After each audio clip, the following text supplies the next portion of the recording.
The sky above Erebus IV turned black with ships on a morning that had started like any other Myra. Okonkwo stood at the observation window of the colony's command center and watched the massive vessels descend through the gray clouds like metal gods coming to deliver judgment upon her world. She had been governor of this frozen mining colony for 12 years now, and she had seen many things in her time here, but nothing like this. The ships were enormous and covered in strange angular patterns that seemed to shift and move in ways that hurt the eyes around her. The command staff had gone completely silent as they stared at their screens and tried to make sense of what was happening. "Governor," said Chenwei, a communications officer, his voice shaking badly, "we are receiving a transmission from the lead vessel." Mira nodded slowly and kept her eyes on the ships that now filled the entire sky above their frozen world. "Put it through," she said. The voice that came through the speakers was cold and sharp like metal scraping against ice. "Humans of this world, I am Arkham Vreth of the Velkari Dominion, and I speak to you now as your new master." The transmission continued with terrible calmness as the alien voice explained what was about to happen. "You have one planetary rotation to surrender your colony and all its resources to the Dominion. And in exchange, we will allow your population to live as servants of our empire." The voice paused for a moment before delivering its final warning. "If you do not surrender, we will take your world by force, and we will show no mercy to those who resist. For the Velkari have never lost a planetary conquest in 10,000 years of expansion across the stars." The transmission ended and the command center erupted in chaos as everyone began talking at once. Myra raised her hand and the room fell silent again because they all knew that when the governor raised her hand, it meant she needed to think. She turned away from the window and looked at the faces of her people, seeing the fear in their eyes mixed with something else that she recognized very well. It was the same look she had seen in the eyes of soldiers during the war on Mars 30 years ago, when she had been a young military engineer fighting for the colonies. These people were afraid, but they were not broken. "Not yet anyway. Chun," she said quietly, "how far away is the nearest Earth fleet?" Chun checked his screens, and his face went pale when he saw the answer. 6 weeks at maximum speed, Governor, and that is if they left right now. Which they have not, because they do not even know we are in trouble yet. Mira nodded because she had expected as much, since Erebus IV was on the edge of human space and very far from any military protection councilman. Beric stepped forward with panic written all over his face. "We have to surrender," he said urgently. "The Velkari are known throughout the galaxy as unstoppable conquerors, and if we fight them, they will slaughter every man, woman, and child on this planet." Several other council members nodded in agreement, and Mira could see that the fear was spreading through the room like a disease. "And if we surrender?" asked a quiet voice from the corner. Everyone turned to see old Elena Vasquez, the colony's chief mining engineer, standing with her arms crossed and her gray eyes sharp as ever. "What happens if we surrender?" Elena continued. "Do we become slaves? Do we watch our children grow up in chains? Do we hand over the world we built with our own hands to creatures who see us as nothing more than useful animals?" Beric opened his mouth to respond, but Elena cut him off with a wave of her weathered hand. "I came to this frozen rock 40 years ago when there was nothing here but ice and stone," she said. "I helped dig the first tunnels with my own 2 hands. And I buried my husband in those tunnels when the great collapse of 32 happened." She walked slowly toward the center of the room, and every eye followed her. "I am 83 years old, and I have spent my entire adult life making this world into a home for humanity. And I will die before I let some alien empire take it from us without a fight. The room was completely silent after she finished speaking. Myra felt something stir in her chest, something that had been sleeping for many years since she left the military and came to this quiet world to find peace. She looked around the room at the faces of her people, and she saw that Elena's words had changed. Something in many of them. "I want to vote," Myra said clearly. "And I want everyone to understand what we are voting on." She paused to make sure she had everyone's complete attention. "If we surrender, we might live as slaves under the Valkyrie dominion. Or we might be killed anyway, because we cannot trust the word of alien conquerors who have destroyed countless worlds before ours." She took a deep breath before continuing. "If we fight, we will almost certainly die. But we will die free, and we will make them pay such a terrible price for this world that the galaxy will remember the name Erebus the Fourth forever." The vote was held right there in the command center, and when it was finished, Myra looked at the results with tears in her eyes. It was unanimous. Every single member of the Colony Council had voted to fight.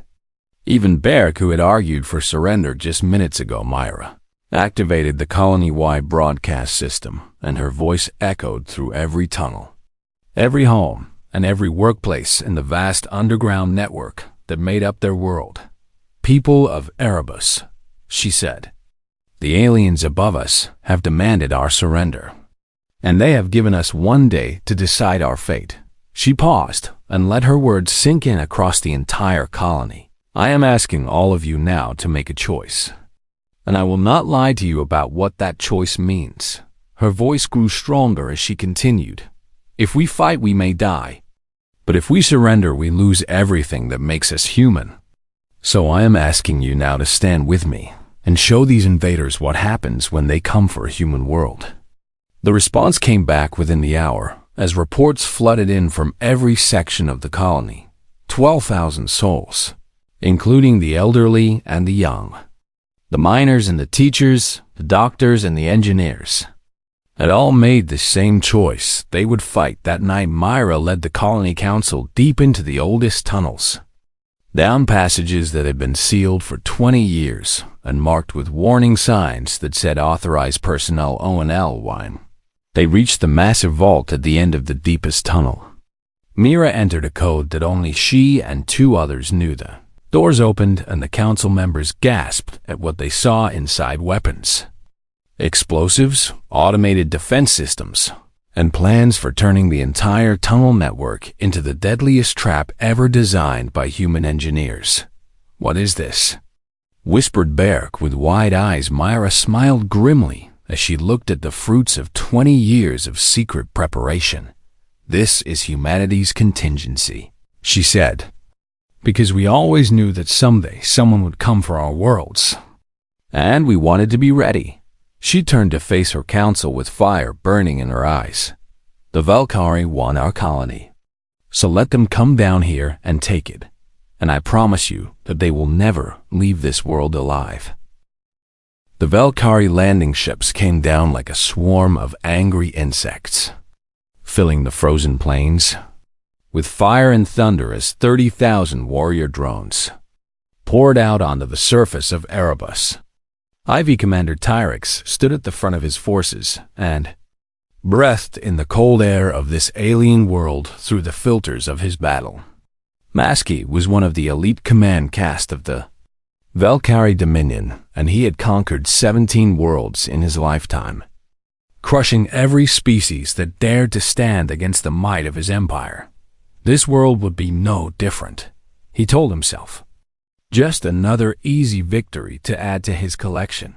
Spread out and secure the surface structures, he ordered through the mental link that connected him to his warrior drones. And locate the human population so we can begin the subjugation process. His forces moved with perfect coordination across the frozen landscape, their armored bodies designed to function in even the harshest environments. But when they reached the human buildings, they found something unexpected: nothing. Structures were empty and stripped of all useful equipment, with no signs of life anywhere on the surface of the Colonitrix. felt a small flicker of confusion as he received reports from across the frozen plains. All of them saying the same thing: the humans had vanished. They have gone underground, said Sub-Commander Keth through the mental link. Our scans show a vast network of tunnels beneath the surface, extending for hundreds of kilometers in every direction. Tyrix made a sound that might have been a laugh. If Velkari could truly laugh, these foolish creatures think they can hide from us in tunnels? He said with contempt. Our species evolved in the deep hive worlds of our home system, and we have been fighting in underground environments for millions of years. He raised his clawed hand and pointed toward the largest tunnel entrance visible. On the frozen plain, send the first 5 battalions into the tunnels and flush these humans out like the vermin they are. The warrior drones moved forward with deadly purpose, their bodies perfectly suited for the darkness that awaited them below. Tyrix watched them descend into the black mouths of the tunnel entrances and felt certain that this conquest would be over within hours. He was very wrong. 3 kilometers into the tunnel network, the first battalion triggered something that changed everything. The walls around them suddenly glowed with strange lights, and a human voice echoed through the darkness, speaking words in a language the Velkari translators could not understand. Then the ceiling came down. It happened so fast that none of the 5,000 warriors in that section had time to react, as millions of tons of black rock collapsed on top of them with a roar that shook the entire tunnel network in the span of a single heartbeat.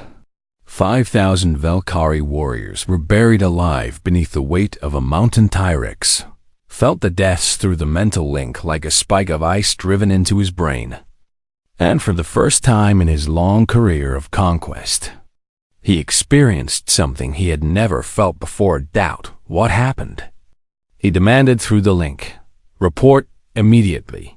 The responses came back fragmented and confused as his remaining forces tried to understand what had just occurred. The tunnels collapsed.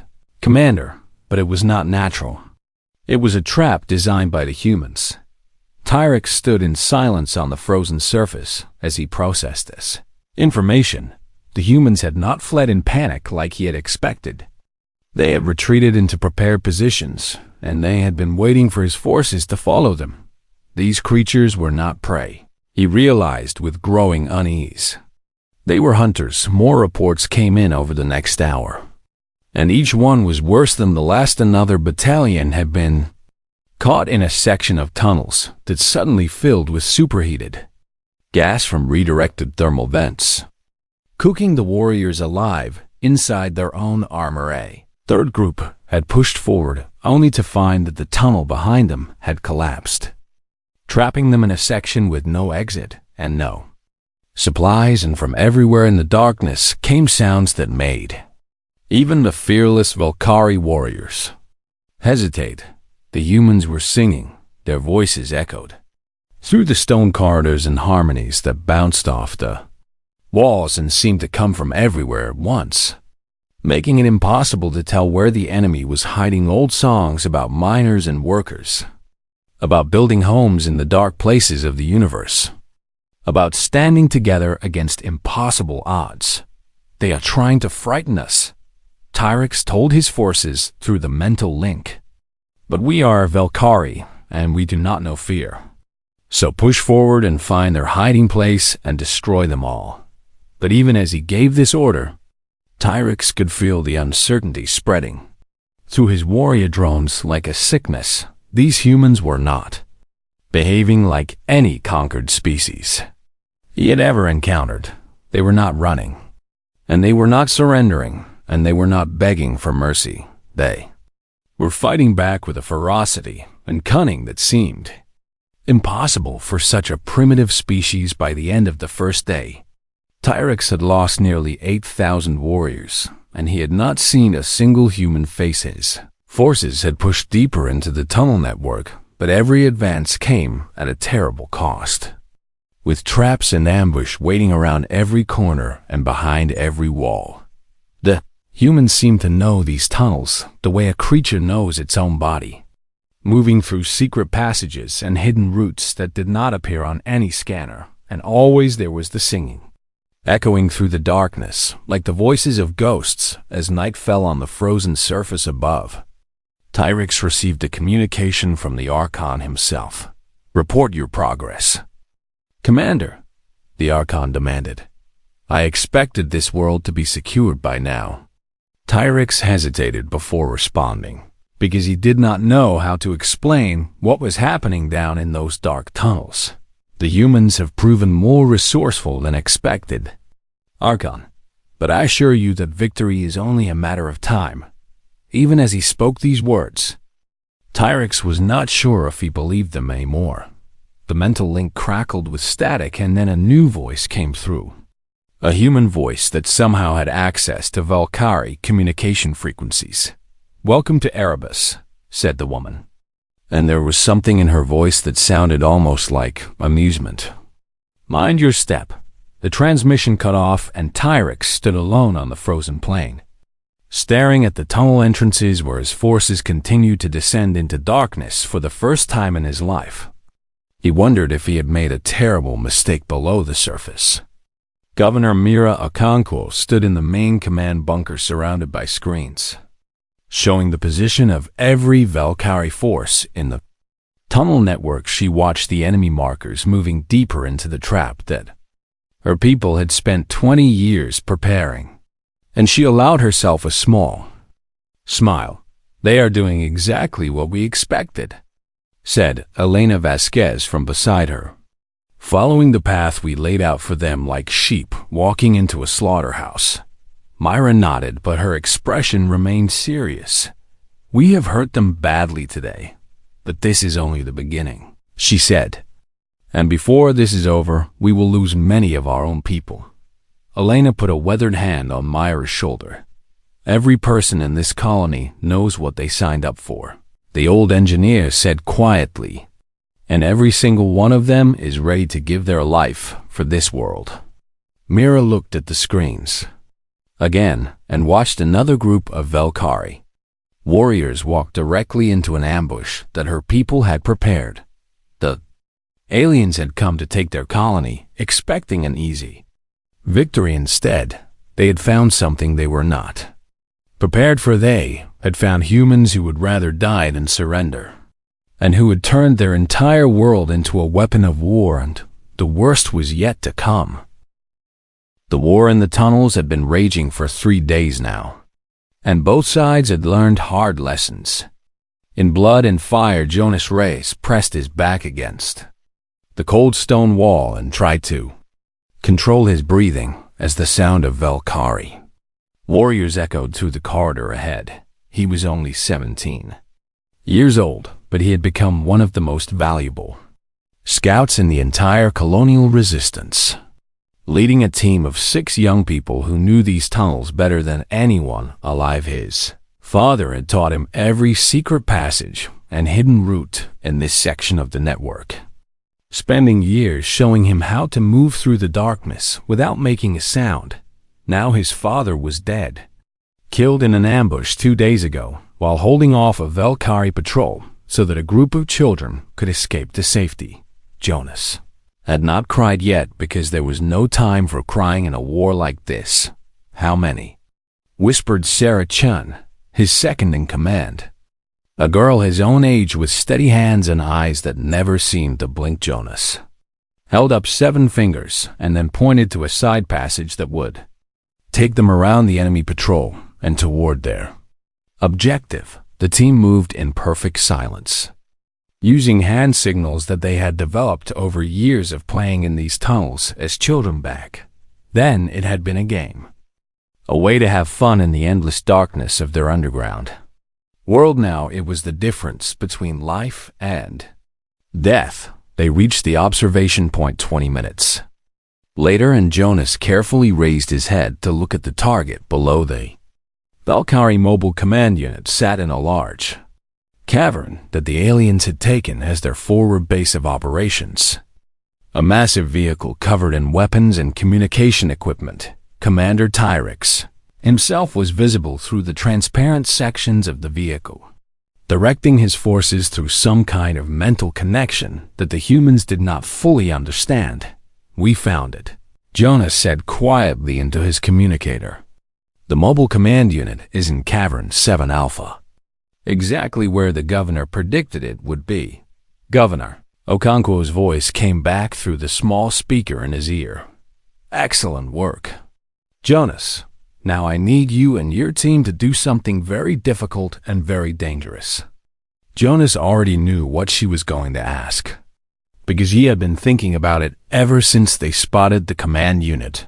"You want us to mark the target for the demolition teams," he said. "Yes," the governor replied. "But I need you to understand that this is voluntary. And if you and your team want to pull back, I will not think any less of you." Jonas looked at the faces of his team, at Sarah and Miguel, and the 4 others who had followed him through the darkness for the past 3 days.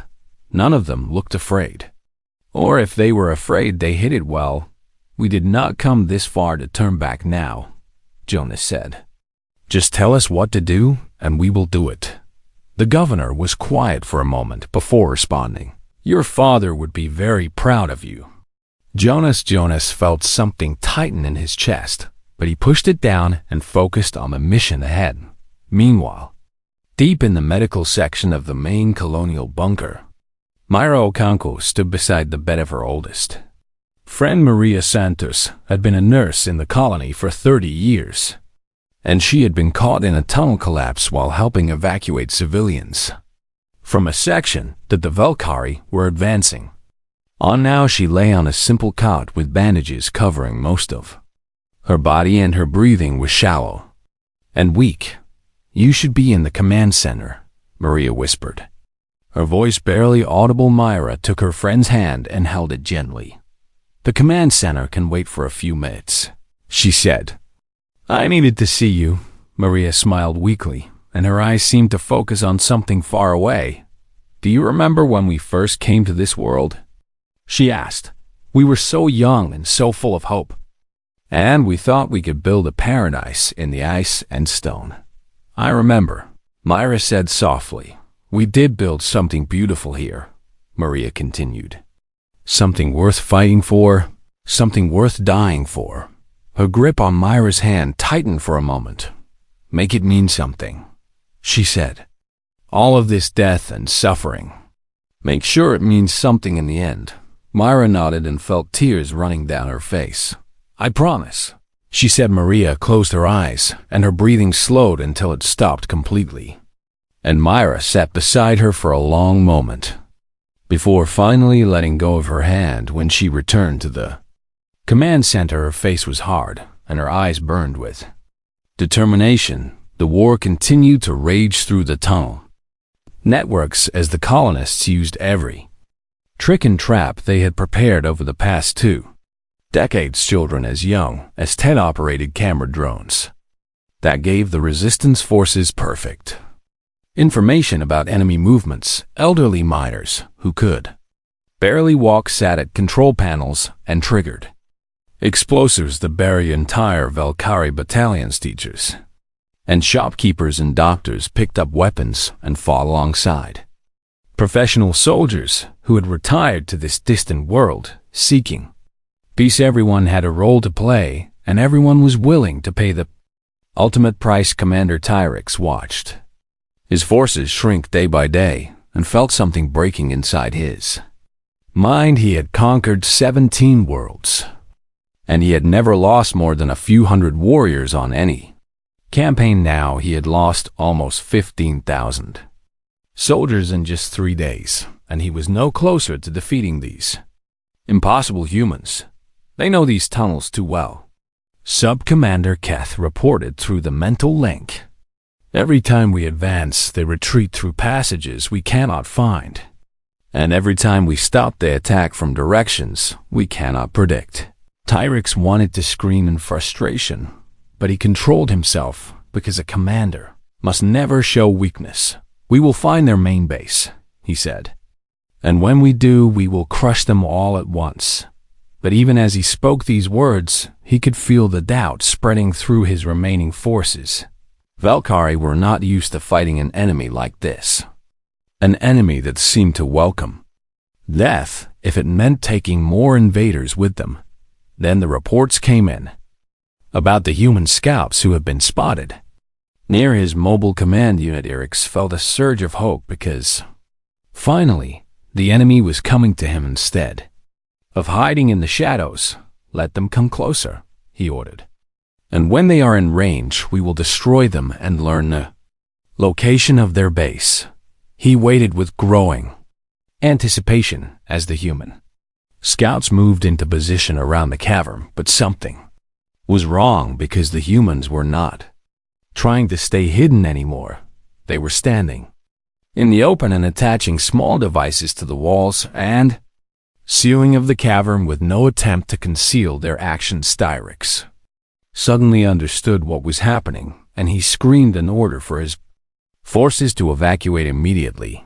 But it was too late. The cavern erupted in fire and thunder as the demolition charges went off all at once, collapsing the ceiling and walls on top of the mobile command unit. Tyrix barely escaped with his life, clawing his way through the rubble while the mental screams of dying warriors filled his mind. When he finally emerged into a surviving tunnel section, he looked back at the destruction and saw a single human figure standing on a ledge.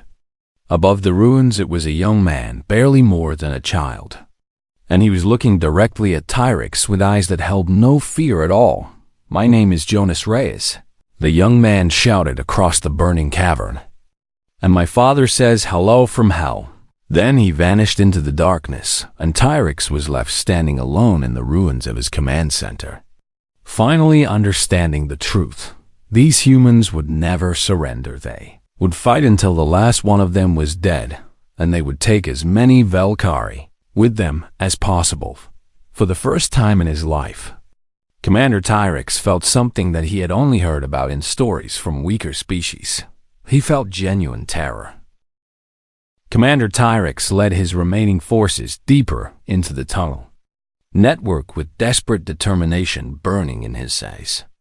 Chesty had lost his mobile command unit and nearly half his warriors, but he refused to accept defeat at the hands of these primitive creatures. The humans had to have a Volzias, to have a Volzies central base somewhere in these endless tunnels, a place where their leaders hid and directed the resistance. If he could find that place and destroy it, then the remaining humans would have no choice but to surrender. All units push forward toward the central coordinates, he commanded. Through the damaged mental link, our scans indicate a large cavern system approximately 10 kilometers ahead, and that must be where they are hiding. His warriors obeyed without question because that was their nature. But Tyrix could sense something different in them now. They had been fighting in darkness for 4 days, and they had lost so many of their brothers and sisters that the mental link felt thin and weak. The songs of the humans still echoed through the tunnels, never stopping, always present like the voices of ghosts haunting them at every turn. But Tyrix pushed forward because he had no other choice. Retreat meant disgrace, and disgrace meant death in the Valkyrie Dominion.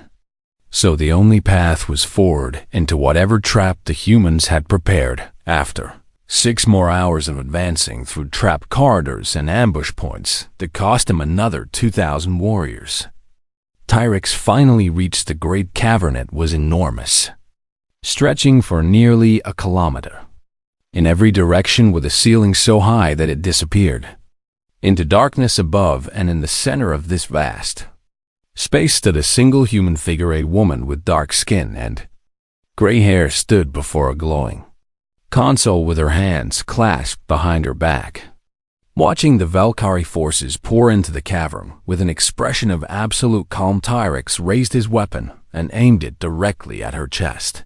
"You are the leader of these humans," he said, "and your resistance ends now." The woman smiled, and it was not the smile of someone who was afraid. My name is Mira Okonkwo, she said, and I am the governor of Erebus IV. Tyrix stepped closer, keeping his weapon trained on her heart. You have fought well for primitives, he admitted, but you must know that you cannot win. So surrender now, and I will ensure that your people are treated fairly as servants of the Dominion.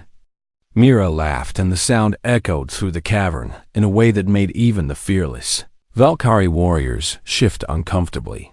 You still do not understand what is happening here, she said. Even after everything we have shown you. Tyrix felt anger rising in his chest. I understand that you are a defeated enemy pretending to have power you do not possess, he growled. Now step away from that console before I kill you where you stand. Myra shook her head slowly. You came to this world expecting easy prey, she said. But you found something very different. She gestured at the walls of the vast cavern. Do you know how long we have been preparing for this day, Commander? Tyrix said nothing, but he felt a cold sensation beginning to spread through his body. 20 years, Myra continued. For 20 years we have been building this trap, preparing for the day when some alien empire would come to take our home. She turned to face the console, and her fingers hovered over the controls. We knew we could never defeat a real invasion force in open battle. So we designed something different. Tyrix suddenly understood, and he screamed at his warriors to retreat immediately, but it was far too late. Mira pressed her hand against the console and spoke. 2 words that would echo through history forever. Tomb. Protocol. Across the entire tunnel network, spanning more than 200 kilometers of underground passages. Synchronized explosive charges detonated in perfect sequence, but these explosions were not designed to kill the Valkyrie directly. They were designed to seal the tunnels. Every entrance was buried under millions of tons of rock. Every exit was collapsed. Every shaft leading to the surface was closed forever. The Valkyrie invasion force was entombed inside the planet they had tried to conquer. Tyrix watched in horror as the cavern shook and the distant sounds of collapsing tunnels reached his ears from every direction. What have you done? He screamed at Myra. The governor stood calmly as dust and small rocks fell from the ceiling far above. We have buried you, she said simply.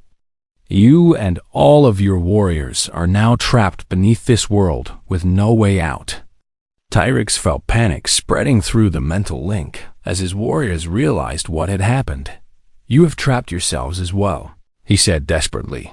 You will die down here with us. Mira shook her head. We have air recyclers that can run for decades. Hydroponics facilities that can feed our population indefinitely.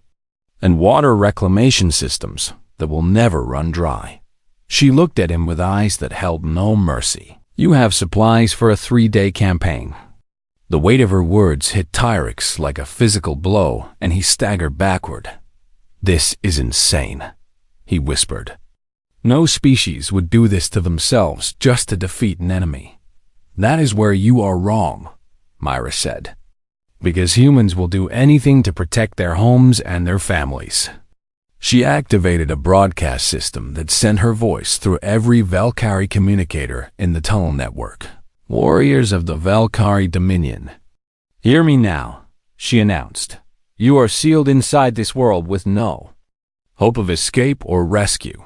Her voice was cold and final as she continued. You will not starve. Quickly, because we have left enough emergency supplies scattered through tunnels to keep you alive for weeks. She paused to let those words sink in. You will not suffocate. Quickly, because the air recyclers will continue to function even after we seal ourselves in our protected sections. Another pause. You will die slowly in the darkness, beneath a world you thought to steal from us, above the planet. Arkham Vreth watched from his dreadnought as seismic readings showed the entire tunnel network collapsing in on itself. His invasion force had vanished from all scanners, buried alive beneath the frozen surface. A transmission reached his ship, and a human voice spoke words that would haunt the Velkari Empire for generations. Erebus remembers. The woman said, "Tell your empire what happens when you come for a human world." The Archon faced an impossible choice. He could bombard the planet and try to dig out his warriors. But that would take years and might kill them. Anyway, or he could retreat and leave.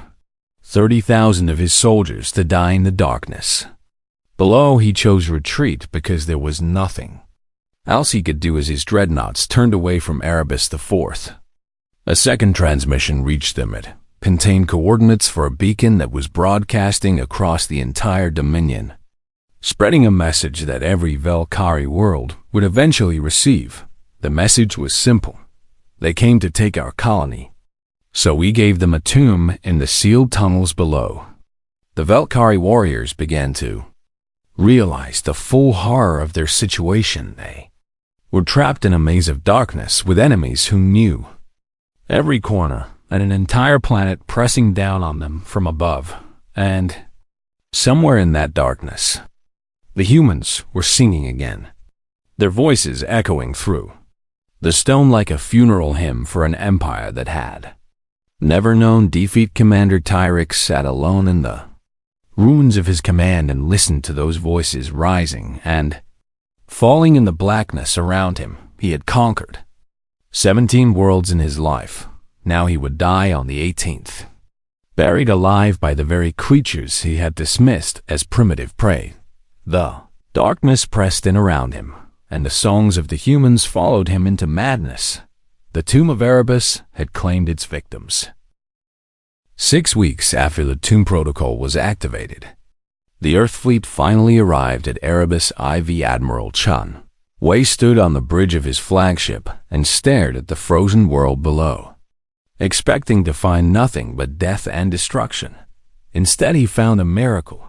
The colonists had survived, not all of them, but far more than anyone had thought possible. When the sealed bunkers were finally opened from the inside, 9,847 humans emerged into the harsh sunlight of their world, blinking against the brightness after weeks of living in the protected sections of the tunnel network of the 30,000 Velkari warriors who had descended into those tunnels. Not a single one had survived. Admiral Chun walked through the ruins of the surface structures with Governor Okonkwo at his side, listening as she explained everything that had happened during those terrible days. "We lost over 2,000 of our people," Myra said quietly. "Fathers and mothers, sons and daughters, friends who had lived and worked beside us for decades." She paused and looked up at the scarred sky where the alien dreadnoughts had once blocked out the sun.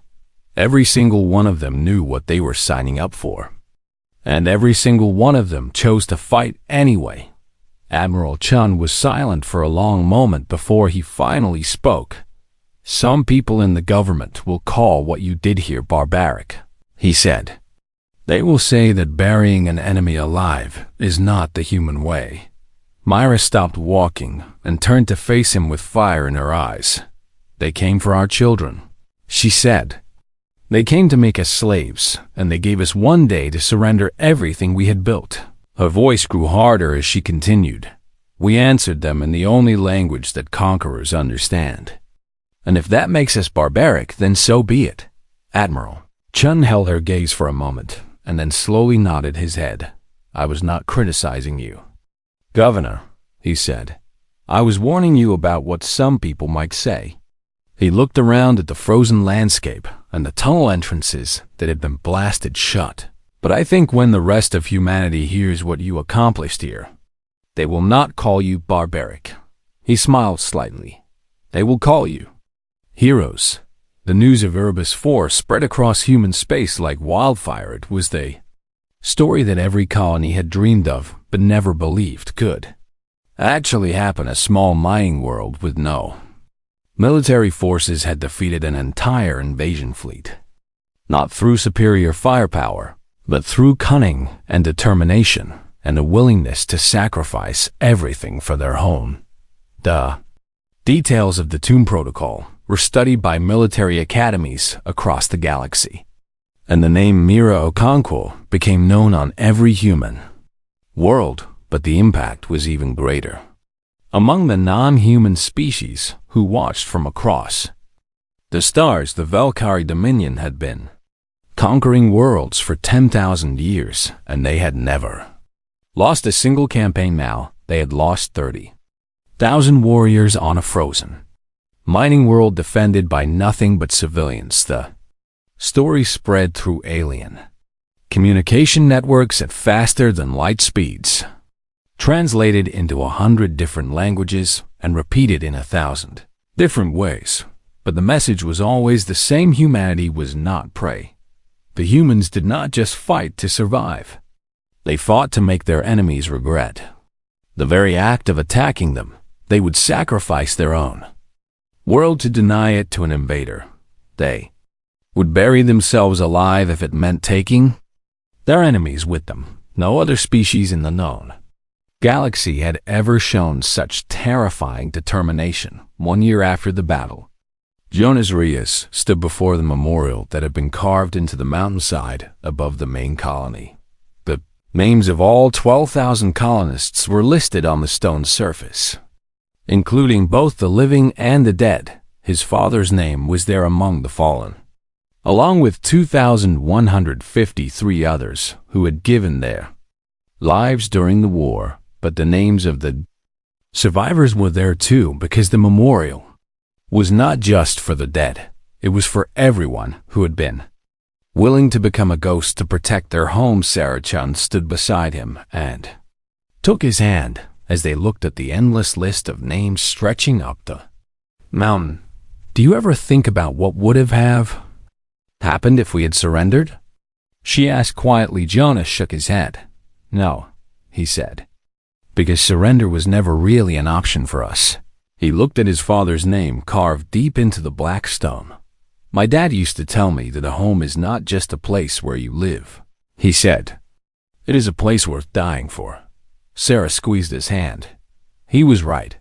5 years after the battle, something unprecedented happened. A Valkyrie diplomatic vessel arrived in the Sol system and requested permission to approach Earth. The entire human military went on high alert, but the Valkyrie insisted that they had come in peace. After weeks of negotiation, a single diplomat was allowed to land on Earth for a meeting with the leaders of humanity. The diplomat was a frail creature compared to the warrior drones who had invaded Erebus IV, with soft eyes and thin limbs that seemed barely able to support its weight. When asked why the Valkyrie had suddenly decided to seek peace with humanity, the diplomat gave an answer that surprised everyone. Your species does not fight to survive, the diplomat said through a translator.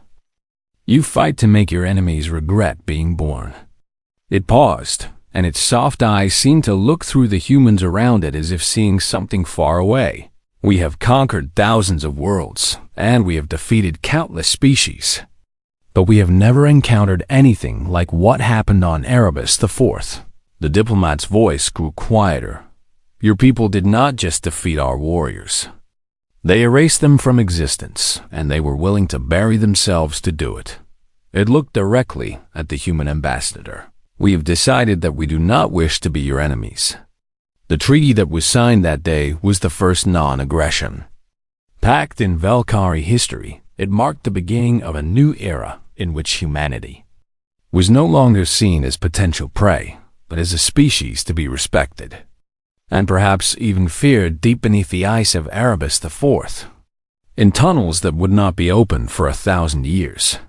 30,000 Valkyrie warriors lay in perfect darkness. They were a monument to what happened when you came for a human world. They were proof that the galaxy had underestimated a species that looked so soft and fragile and harmless, and they were a warning to every other civilization that might someday consider attacking humanity. Do not come for our homes, do not come for our families, do not come for our worlds, because if you do, we will not just fight back. We will make sure you never forget the price of your mistake, Governor. Myra Okonkwo lived for another 30 years after the battle, serving as the leader of Erebus IV until her peaceful death at the age of 94. Final words were spoken to her granddaughter, a young woman named Maria, after the friend Mira had lost during the war. They wanted a colony, she whispered with her last breath, and we gave them a tomb.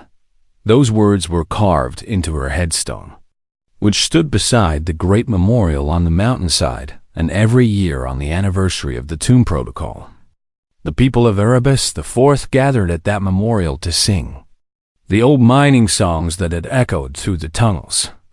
During those terrible days, they sang to remember what they had sacrificed. They sang to honor those who had died, and they sang so that the galaxy would never forget what happened when you tried to take a human world. The songs echoed across the frozen plains and up into the stars where countless civilizations were listening, and the message was always the same. Erebus remembers humanity. Remembers, and we always will.